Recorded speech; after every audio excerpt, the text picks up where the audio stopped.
혼귀, 공포문학관.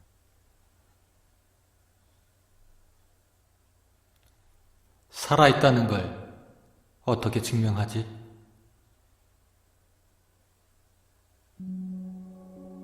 죽은 지 거의 5주가 지났다.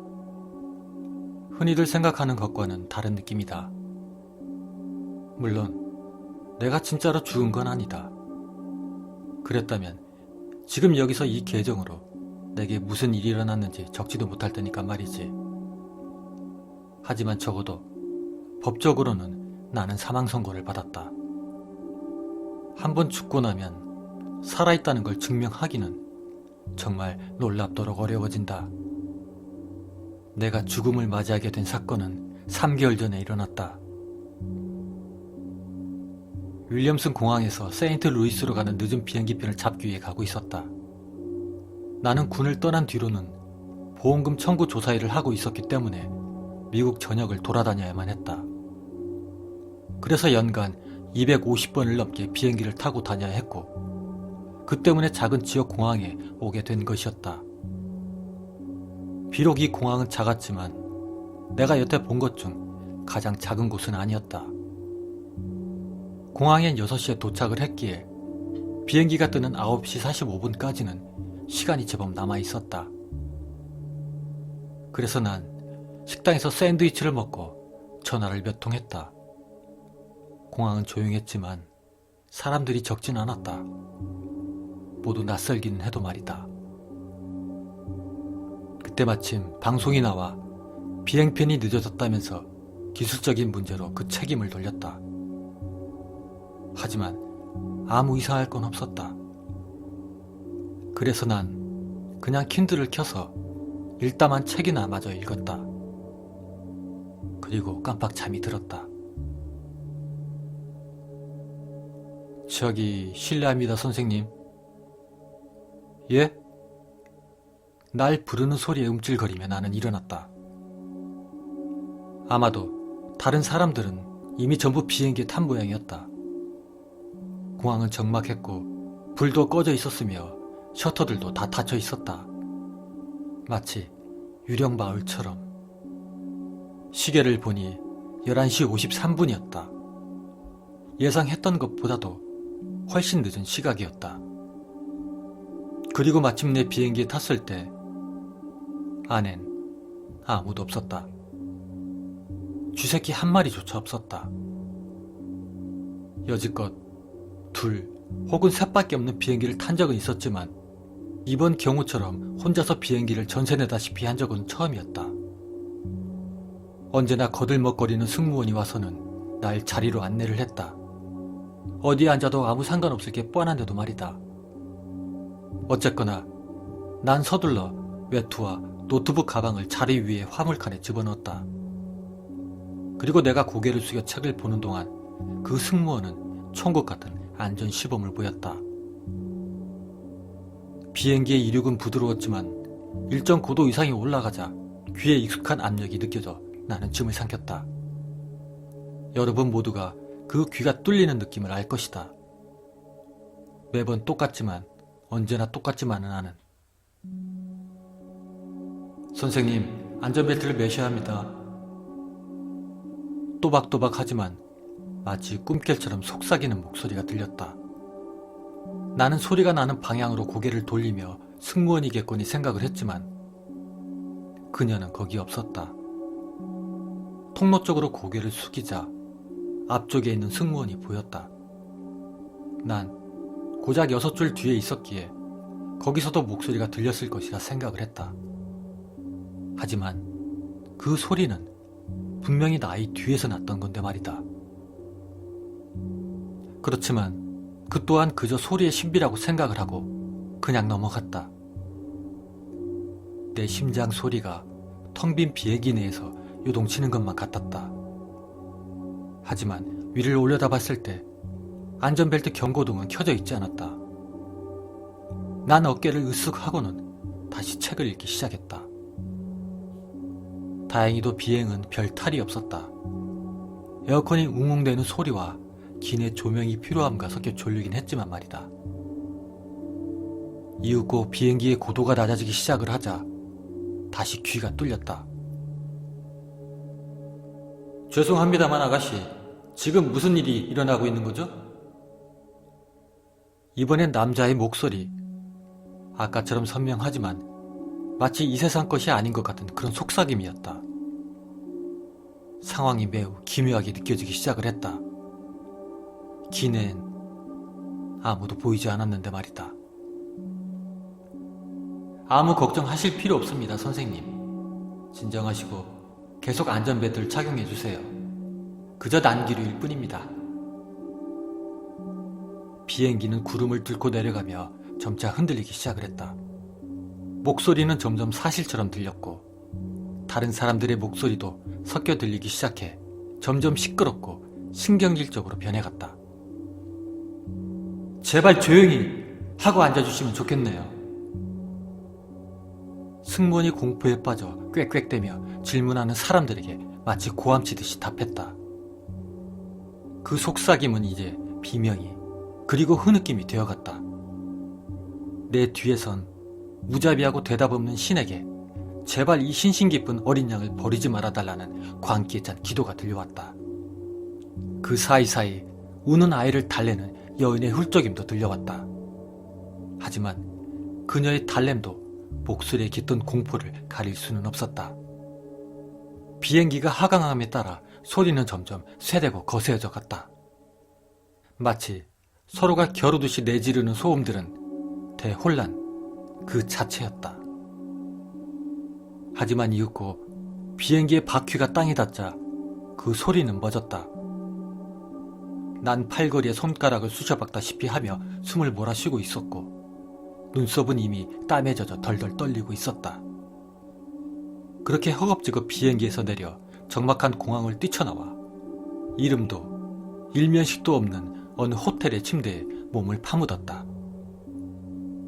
고요한 어둠 속에서 난 아까의 일들을 합리화해서 잊어버렸다.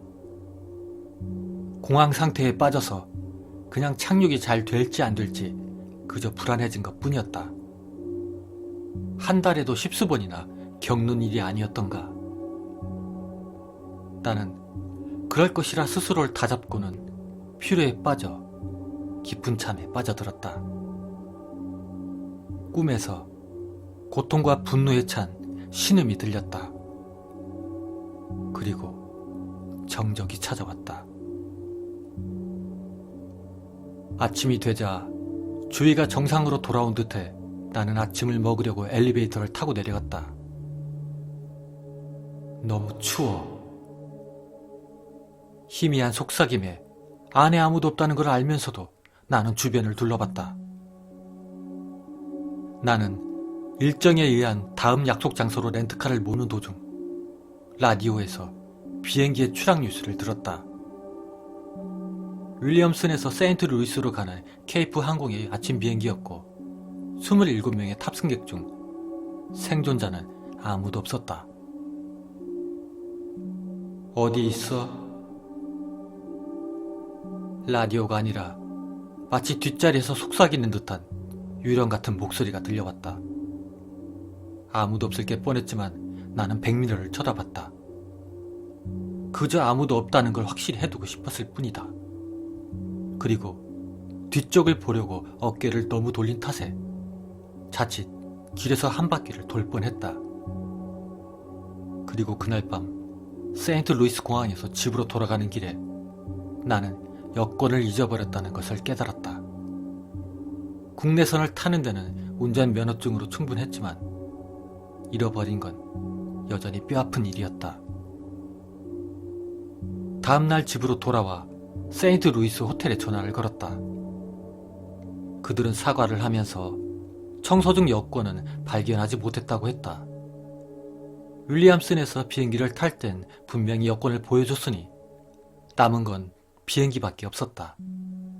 아마도 필시 거기에 두고 온 것이겠지.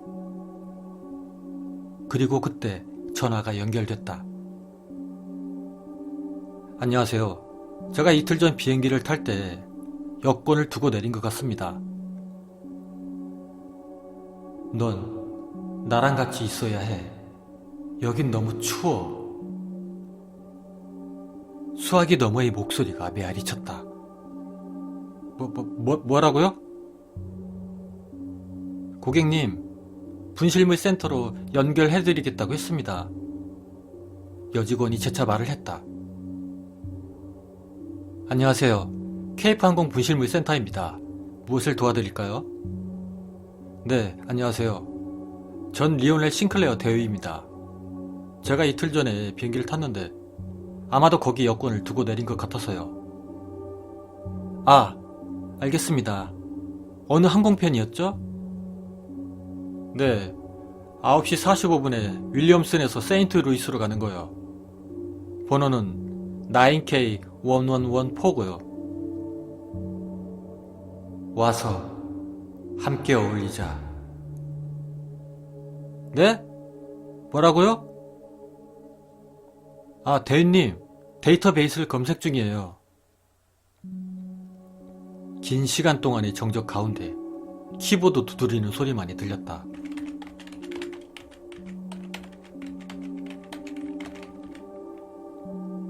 죄송한데 날짜 확인 좀 해주시겠습니까? 네, 3월 21일 수요일 오후 9시 45분 윌리엄슨에서 세인트루이스. 항공 번호는 9K1114입니다. 네, 알겠습니다. 죄송합니다만 잠시만 기다려주세요.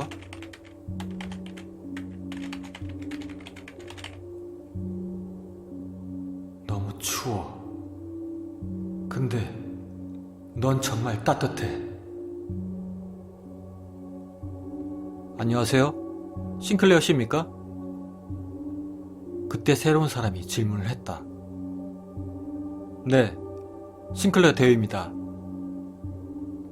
죄송합니다, 대위님. 죄송하지만 여권을 잃어버렸다고 생각하시는 항공편의 세부사항을 다시 한번 확인해도 될까요? 네, 물론이죠. 죄송합니다만 대위님, 그 항공편은 21일에 기술적 문제 때문에 취소되었습니다. 그 비행기에 타는 건 불가능해요. 혹시 다른 날짜 아니었습니까? 넌 우리랑 같이 있어야 해. 아니요, 아닙니다. 전 그 비행기를 탔습니다. 지금 티켓을 보고 있는데 그 비행기가 맞습니다. 윌리엄슨 공항에서 샌드위치를 사고 받은 영수증도 있고, 그리고 그날 밤 세인트루이스 호텔에서 묵은 영수증도 들고 있습니다.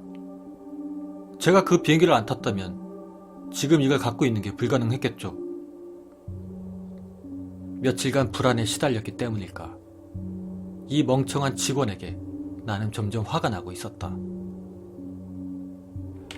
저기 대인님, 그날 저녁 항공편은 취소됐고 다음날 아침 항공편 역시 추락사고에 휘말렸습니다. 혹시 뉴스에서 들어보시지 못했나요? 거기 타고 있었다는 건 불가능한 일이에요. 그렇게 통화는 혼란과 분노만을 남긴 채 끊겨버렸다. 그리고 같은 날 경찰이 집으로 전화를 걸어왔다. 그들은 아내에게 불행하게도 내가 그 비행기에 타고 있었으며 추락 현장에서 타버린 여권의 잔해가 발견되었다는 것과 27명의 탑승객들 중 유일하게 판별이 되지 않은 시차가 있어 혹시 그게 내가 아닌지 확인하기 위해 전화를 했다고 했다. 내가 집에서 사지 멀쩡하게 있는 걸 봤을 때 그들이 얼마나 놀랐을지 상상이나 가는가. 저들도 네가 우리랑 같이 있어야 한다는 걸 알아. 경찰이 나와 아내에게 얘기하는 도중에도 또 다른 속삭임이 들려왔다. 그때부터 내가 살았는가 죽었는가에 대한 혼란이 시작되었다. 놀랍지만 신원미상의 피해자의 치아 기록은 내 것과 일치를 했다. 운전면허증은 여전히 갖고 있었지만 사진이 옛날 것이어서 경찰이 보기엔 아무것도 아니었다. 공항의 감시 카메라도 아무런 도움이 못됐다. 공항에 들어가는 모습은 선명히 찍혔지만 결항방송이 나왔을 땐 내가 공항을 떠나는 모습이 찍혀있지 않았다. 그 뒤로 난 지역 경찰서에 몇 번이고 들락거려야 했고 케이프 항공에도 확인을 위해 내 티켓 토막을 보내달라는 요청을 받았다.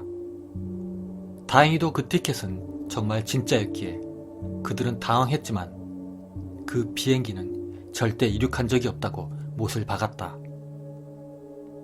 이 난장판이 7주째로 접어들자 DNA 테스트 허가가 내려졌다. 내가 군대에 복무할 적에 DNA 기록을 남겨두었기에 곧 일이 빠르게 해결되리라 믿었다. 하지만 불행하게도 그 결과는 제안과도 같았다. 내 DNA와 그 신원미상의 DNA 모두가 내 DNA로 판명이 난 것이다. 심지어 내 것은 95%의 일치를 보였는데 그 시체의 것은 99% 일치를 했다. 이 DNA 증거 때문에 2018년 5월 15일 화요일 난 법적으로 사망하게 됐으며 경찰은 즉시 내 진짜 신원을 조사하기 시작했다. 나의 사망 선고가 내려진 뒤 그 알 수 없는 목소리는 더 선명하고 더 자주 들리게 됐다. 그리고 그들의 어조 역시 바뀌었다. 이봐, 산자들은 더 이상 너를 원하지 않아. 지금 당장 우리와 같이 어울려도 된다고. 곧 너를 찾아갈 거야. 너의 온기가 필요해. 여긴 너무 추워. 난 자주 웃는다. 울지 않도록, 제정신을 유지하도록 말이다. 세상은 나를 죽었다고 생각하고 머릿속에선 이 목소리들이 울린다. 그리고 아내조차 날 수상쩍게 보기 시작을 했다. 그녀의 눈에 깃든 의심이 보인다. 이제 목소리를 넘어서 뭔가가 보인다. 어렴풋한 그림자와 거울에 반사되어 보이는 뭔가 끔찍한 것들. 타고 부러지고 추위에 떠는 그런 것들이 보인다. 나의 제정신을 유지하는데 어려움을 주는 것들도 있다. 대체 나보다 더 DNA 일치성이 높은 이 불에 탄 시체는 누구인가? 또 내가 누구이며 아직 살아있다는 걸 증명하려면 뭐가 필요하지? 그리고 그 무엇보다도 날 가장 괴롭게 하는 건 내가 아직 사망 상태라는 것이다. 만일 법적으로 사망한 사람이 죽임을 당한다면 그 어떤 범죄도 성립하지 않고 수사조차 실행되지 않을 것이다. 그리고 그 목소리들은 계속해서 나를 곧 데리러 오겠다며 나에게 속삭인다.